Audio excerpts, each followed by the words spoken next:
Now, I'm sure if you've been in the e-commerce space or you've been thinking about starting, you've probably seen those success stories of brands getting to multi-million dollars with their brand, and some of them even exiting their brands for life-changing money. But here's the thing, right? Building a highly successful and profitable e-commerce business isn't magic. All these brands that make it big just follow a simple process. And so in this video, I'm gonna walk you through the exact process that we use with clients to scale them to 7, 8, and even 9 figures. So whether you're just starting out in e-commerce or you already have a brand and you're just trying to scale it, this video is for you. So let's get right into it. So what I'm gonna do is I'm gonna show you everything, right, when it comes to how to build and also how to scale, to $1 million, right, within e-commerce, or way more, to be honest, right? So the first thing you're gonna wanna focus on is gonna be your product.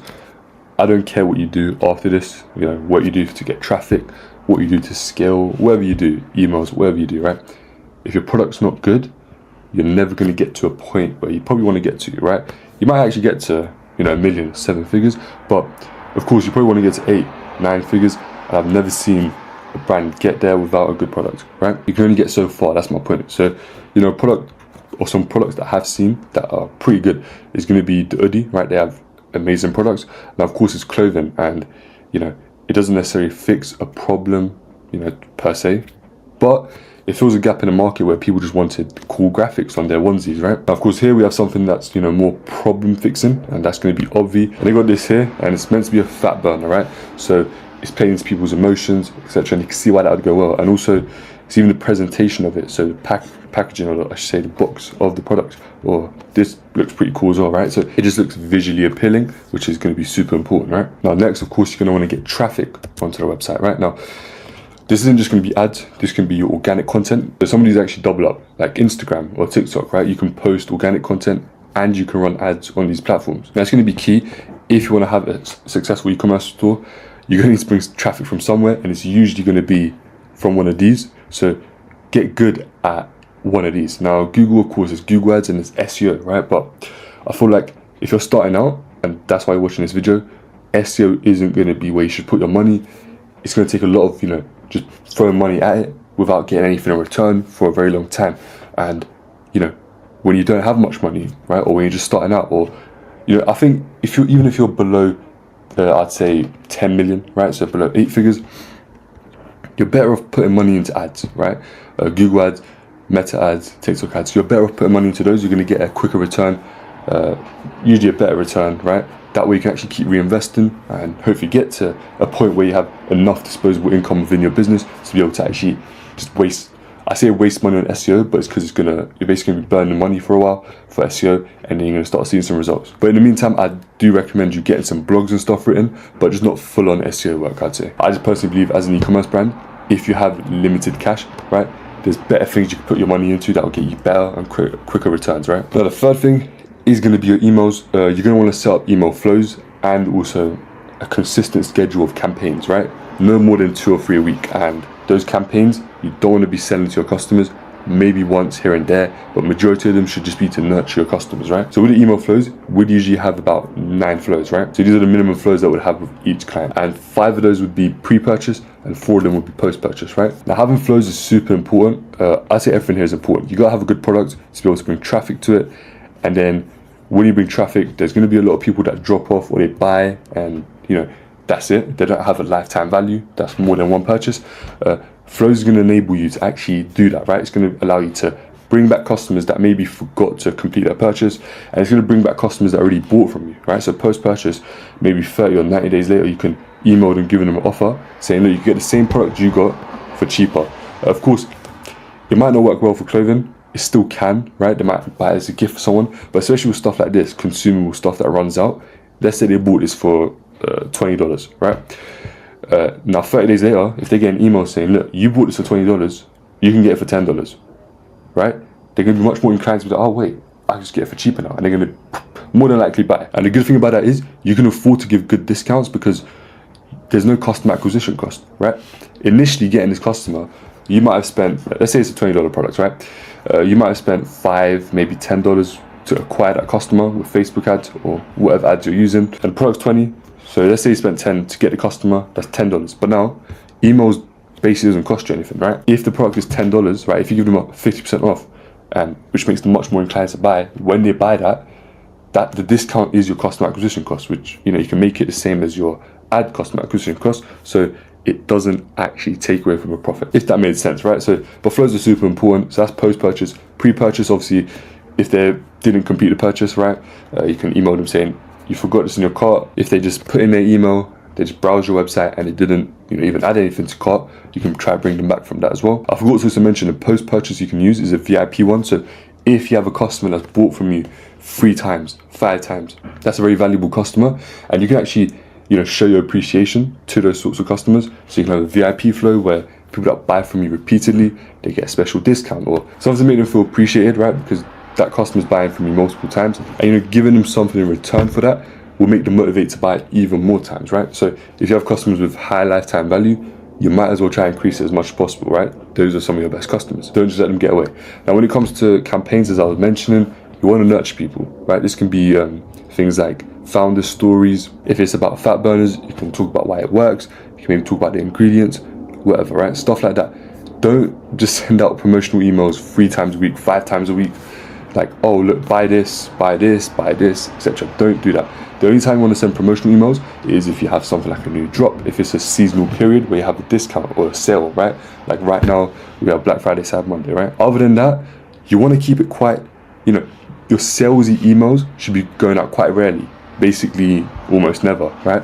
You want to nurture your customers. If you keep sending out salesy emails, all the goodwill that you have with your customers is going to go away, and a lot of them are going to be unsubscribing. You're going to start getting bad metrics. And the thing about emails is, it's super important. You can make nearly, we have some clients, 40% of our revenue comes from emails, right? So don't mess this up. If you keep emailing them salesy emails, right, just promotions, etc., a lot of them are going to, become unresponsive to your emails, right? And you're basically going to ruin your subscriber list, because as soon as they see your name come up, they're not going to want to click it. Now, sure, you might get good results the first time, the second time, maybe the 100 times that you send out promotional emails, you get good results. But the thing is, that's not going to last. Eventually, your customers are going to be like, oh, it's just a promotional email from said brand, right? I'm not going to open it. They might just mark it as spam. They might start unsubscribing, deleting it, and that's going to ruin your emails. Your deliverability is going to go down, and your customers are going to be useless for you, basically. So don't fall into that trap. Provide value and nurture them through your campaigns. Your flows should do, bringing them back, right? After they buy, post-purchase, try bringing them back again to increase lifetime value, stuff like that. That's the basics, right? A lot of clients that we work with, they already have these established. They have a good product. They have something bringing in traffic, and they have emails and stuff set up. So these are the basics, and you can get to a good point with doing this. But of course, now it comes to scaling, right? Now, when it comes to scaling, the first thing we do, right, because it's super important, and it's because it's going to make everything here more effective. It's going to make your traffic from ads, organic content, emails, wherever you get traffic from, CRO is going to make it more effective, right? CRO stands for conversion rate optimization, and the reason I have these icons here is because these are some of the things we use, right, to do CRO. These are the main things we use, right? And I'm just going to go into how we use them. So Google Analytics, one of the main things we use it for is to look at drop-off points, right? And what it's going to look like is something like this, right? So you're going to be able to actually see where majority of people drop off along your funnel. Now you just go to this page, right, and you put all the stuff that you want to look at. So in this example, it's session, to view product, to add to cart, to begin checkout, to putting in their information, and then to purchasing, right? As you can see, almost half of the people on this store dropped off from, going onto a website and then going onto a product page. So half the people didn't even go onto a product page. That might mean that you need to improve. That's probably the home page, or could be a collection page, right? Wherever you take majority of your traffic to, you'll know that. That probably means you have to improve that, right? If you think that's the main drop-off point. Now, 85% of people that view the product page, they don't add to cart, right? So that might be your big drop-off point. So that's where we start. Let's say we see here that the product page is the issue. 85% of people are dropping off, right? Then what we do is we go into Hotjar, and this allows us to look at heat maps.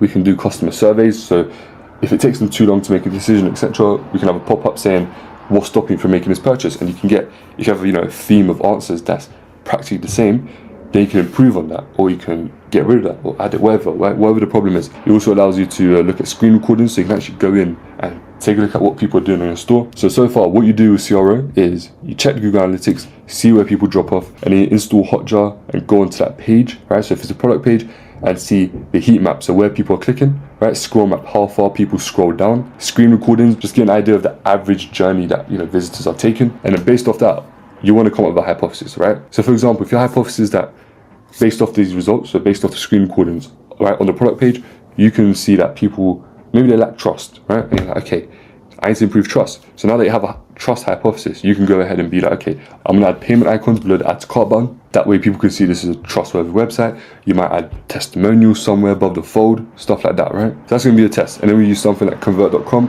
or VWO to go ahead and test this change. So we have a team of developers that will code the change in. A lot of these platforms like convert.com and VWO, if you're doing it yourself, you can go ahead and use their pre-built things. They have some pre-built things, right? But a lot of the times you're going to be running complex tests and it's going to require a bit of code, right? But convert.com is where you're going to be able to test the change. So you're just going to go ahead and test the change against your current version of the website. So if you have your current version, it doesn't have a testimonial above the fold, and then the other version which you're testing, which does have a testimonial above the fold. And then you have to wait. I have a whole video on this, but you have to wait until that reaches statistical significance. I'll probably put the video up there so you can actually go in and see what that is, right? It's because if you test, you know, for CRO, if it doesn't reach statistical significance, the result you got from it, if it says, oh, there's a 10% improvement, if it's not statistically significant, you didn't actually get 10% improvement, and it might be a negative, but you won't know until it reaches statistical significance. And that's why I'd recommend doing CRO after you hit at least 30 to 50,000 visitors a month, depending on your store, right? Anything below 30,000, I'd say 30,000 is the absolute lower limit. Anything below 30,000, you're not really gonna be able to do CRO. Tests are gonna take too long. It's not gonna work, right? Basically, the point of statistical significance is to make sure that if the data is actually reliable, right? So you're gonna need enough visitors and conversions, right? In both variants to be able to actually say, okay, this improvement is legit, right? It's not just, you know, chance or, you know, something going on there, etc. So do you need at least 30 to 50,000 visitors before you can do CRO, which is why I said, you know, this is the scaling part, right? And a lot of brands we work with already have all this down and they have 30 to 50,000 visitors a month, and now they're able to do CRO, right? And of course, after that, you just want to scale everything. Now, what I mean by this, I know this looks quite vague, but everything you're doing here, you just want to scale. And how do you do that? Well, when it comes to ads, you want to test more, right? You want to test a ton of ads. I'd recommend at least 50 a month, right? And that's on the minimum side. If you can test 100, 150 a month, perfect. You can add more flows. You can make your campaigns better, stuff like that, right? Let's say you have 5 products now. You could try add new products and test those products, right? But yeah, scale everything is of course quite vague, but this is basically just taking everything you do already and taking it to the next level, right? But the reason I put CRO in itself and scale everything there is because CRO is super important, right? Conversion rate optimization is going to make, if you can improve your conversion rate, let's say you double your conversion rate within enough time, like let's say a year, maybe 2 years, right? Your traffic from ads, emails, organic, whatever, right? It's going to be 2 times more effective. So as we mentioned earlier, if your customer acquisition cost was $10 to get someone to buy a $20 thing, right? If you can double your conversion rate, you practically halving your customer acquisition cost, which means your profit margin goes from 10 to 15 on that example, right? Just by doing CRO. And that's not just going to be for ads, that's going to be from emails, organic, wherever traffic comes from is going to be 2 times more effective, right? But yeah, guys, that's it for this video. It's pretty short, and it's because that's really how simple it is, right? If you're starting your e-commerce brand, you know, that's how simple it is to do these. And if you're scaling your e-commerce brand, you know, just do a bit of these, and that's how simple it is. I'm not saying it's easy, I'm just saying it's simple. Now, of course, in this video, I went over CRO, right? And of course, if it's your first time being introduced to it, it's a little bit all over the place and it might have not made sense. So I filmed an entire video of how brands can actually double their revenue without increasing their ad spend. So if you want to find out how we do CRO for clients, right, and get 1 winner every 3 tests compared to the industry average of 1 winner every 7 tests, make sure to check out the video on the right. But that's it for this video, and I'll catch you guys next time.